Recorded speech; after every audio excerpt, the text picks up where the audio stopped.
Ismail Aliaj, 63 vjeç, gjeti vdekjen pas ditën e së premtes pas një konflikti fizik me 3 persona të tjerë në lagjen Pavarësia në Vlorë. Policia zbardhi ngjarjen ndërsa konfirmon se Aliaj u godit me grushte shkelma nga Angelo Çeçi, 31 vjeç, Xhafer Ngucaj, 34 vjeç dhe Eni Hysenaj, 23 vjeç, të gjithë të shpallur në kërkim, të akuzuar për veprën penale vrasja me dashje e kryer në bashkëpunim.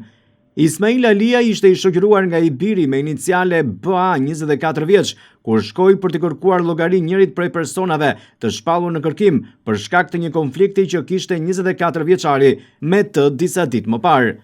Autori ka qenë në makinë ato momente me familjen e tij, pasi sapo kishte nxjerr djalin nga spitali, ku viktima me të birin janë afruar.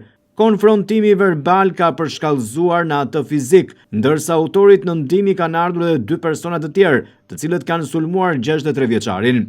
Pas goditjeve fizike, Ismail Aliaj është rrëzuar në tokë ndërsa autorët janë larguar nga vendi i ngjarjes. Ai është dërguar për ndihmë mjekësore në spital, por nuk ka mundur të mbijetojë. I plagosur lehtë mbeti edhe i biri i tij.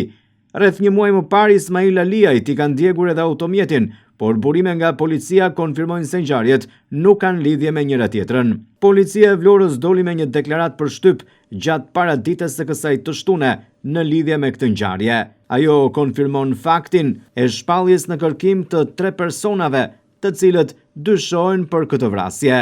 Policia thot se po punon intensivisht për kapjen e autorëve dhe dokumentimin e plot ligjor të ngjarjes, ndërsa materialet procedurale ju referuan prokurorisë së Vlorës për veprën penale, vrasja me dashje kryer në bashkëpunim.